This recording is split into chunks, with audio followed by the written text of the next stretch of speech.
বিশ্ব রাজনীতিতে আবারও উত্তাল সময়। এক সময় যে ন্যাটো জোটকে পশ্চিমা বিশ্বের সবচেয়ে শক্তিশালী ও ঐক্যবদ্ধ সামরিক জোট হিসেবে ধরা হতো, সেই ন্যাটো নিয়েই এখন প্রশ্ন।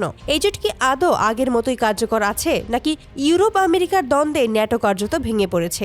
এই প্রশ্নগুলোর কেন্দ্রে রয়েছে যুক্তরাষ্ট্রের সাবেক ও পুনর্নির্বাচিত প্রেসিডেন্ট ডোনাল্ড ট্রাম্প। 2024 সালের মার্কিন প্রেসিডেন্ট নির্বাচনে জয়ী হয়ে ক্ষমতায় বসার সময় ট্রাম্প আমেরিকার জনগণকে আশ্বাস দিয়েছিলেন যুক্তরাষ্ট্র আর অপ্রয়োজনীয় যুদ্ধে জড়াবে না, বিদেশে অর্থব্যয় কমিয়ে দেশের জনগণের উন্নয়নে মনোযোগ দেওয়া হবে, আমেরিকা ফার্স্ট নীতিই হবে তার প্রশাসনের মূল ভিত্তি। কিন্তু ক্ষমতায় বসার পর থেকে ট্রাম্পের কর্মকাণ্ড ঘিরে শুরু হয় ব্যাপক বিতর্ক।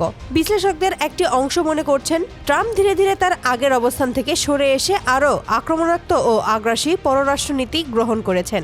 বিশেষ করে ইউরোপ এবং লাতিন আমেরিকার বিভিন্ন অঞ্চলে যুক্তরাষ্ট্রের ভূমিকা নিয়ে প্রশ্ন উঠতে শুরু করে। সবচেয়ে বেশি আলোচনায় জন্ম দেয় ভেনেজুয়েলা ইস্যু। সমালোচকদের দাবি, ট্রাম্প প্রশাসনের সরাসরি হস্তক্ষেপে ভেনেজুয়েলার অভ্যন্তরীণ রাজনীতিতে অস্থিরতা আরও বেড়ে যায়। যদিও এই বিষয়ে যুক্তরাষ্ট্রের পক্ষ থেকে আনুষ্ঠানিক ব্যাখ্যা দেওয়া হয়, তবুও আন্তর্জাতিক মহলে বিষয়টি নিয়ে তীব্র সমালোচনা হয়। অনেকে এটিকে একটি স্বাধীন রাষ্ট্রের সার্বভৌমত্বে হস্তক্ষেপ হিসেবে দেখেন। এরপর আসে গ্রিনল্যান্ড প্রসঙ্গ। ডেনমার্কের স্বায়ত্তশাসিত অঞ্চল গ্রিনল্যান্ডকে ঘিরে ট্রাম্পের মন্তব্য ইউরোপীয় রাজনীতিতে নতুন করে উত্তেজনা তৈরি করে। বিভিন্ন বক্তব্যে ট্রাম্প ইঙ্গিত দেন, কৌশলগত ও খনিজ সম্পদের দিক থেকে গুরুত্বপূর্ণ এবং অঞ্চল যুক্তরাষ্ট্রের নিয়ন্ত্রণে আনা উচিত। যদিও এটি বাস্তবায়নের কোনো আনুষ্ঠানিক ঘোষণা ছিল না, তবুও ইউরোপীয় ইউনিয়ন বিষয়টিকে অত্যন্ত গুরুত্বের সঙ্গে নেয়। ইইউ নেতারা একাধিকবার প্রকাশ্যে এবং কূটনৈতিক চ্যানেলে ট্রাম্প প্রশাসনকে সতর্ক করেন। তাদের বক্তব্য ছিল, এ ধরনের মন্তব্য শুধু আন্তর্জাতিক আইন নয়, ন্যাটো জোটের পারস্পরিক আস্থাকেও দুর্বল করছে। এখানেই মূল সংকট। ন্যাটো জোট গঠিত হয়েছিল মূলত ইউরোপ ও উত্তর আমেরিকার নিরাপত্তা নিশ্চিত করার জন্য। এই জোটের ভিত্তি ছিল পারস্পরিক সহযোগিতা, সম্মিলিত প্রতিরক্ষা এবং বিশ্বাস।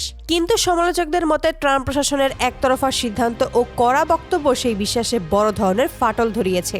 ইউরোপের একাধিক দেশ অভিযোগ তোলে, যুক্তরাষ্ট্র ন্যাটোর নিয়ম নীতি উপেক্ষা করে নিজস্ব স্বার্থে সিদ্ধান্ত নিচ্ছে, এমনকি জাতিসংঘের কিছু নীতিমালাও লঙ্ঘিত হচ্ছে বলে অভিযোগ ওঠে। এর পাল্টা প্রতিক্রিয়ায় ইউরোপীয় দেশগুলো নিজেদের নিরাপত্তা নিয়ে নতুন করে ভাবতে শুরু করে। ফ্রান্স, জার্মানি সহ কয়েকটি দেশ আলাদা ইউরোপীয় প্রতিরক্ষা কাঠামোর প্রয়োজনীয়তার কথা প্রকাশ্যে বলতে শুরু করে, যা কার্যত ন্যাটোর ঐক্যকে আরও দুর্বল করে দেয়। বিশ্লেষকরা বলেছেন, ন্যাটো হয়তো কাগজে কলমে এখনো আছে, কিন্তু বাস্তবে এই জোট আর আগের মতো ঐক্যবদ্ধ বা স্থিতিশীল নয়। যুক্তরাষ্ট্র ও ইউরোপের মধ্যেই বিশ্বাসের সংকট এতটাই বেড়েছে যে কোনো বড় সংকটে ন্যাটো একসঙ্গে কাজ করতে পারবে কিনা তা নিয়েই সংশয়।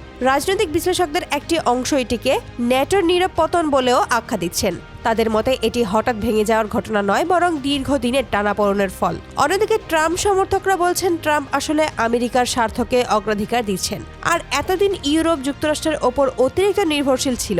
ন্যাটোকে নতুনভাবে সাজানোই তার লক্ষ্য। তবে প্রশ্ন থেকেই যায়, এই নতুন পথে গিয়ে পশ্চিমা বিশ্ব আরও নিরাপদ হচ্ছে নাকি আরও বিভক্ত? সব মিলিয়ে বলা যায়, ন্যাটো জোট আজ এক গভীর সংকটের মধ্য দিয়ে যাচ্ছে।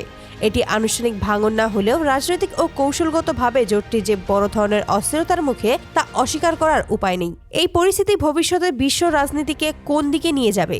ইউরোপ কি যুক্তরাষ্ট্র ছাড়াই নিজেদের নিরাপত্তা নিশ্চিত করতে পারবে, নাকি আবারও কোনো বড় সংকট ন্যাটোকে এক টেবিলে বসতে বাধ্য করবে?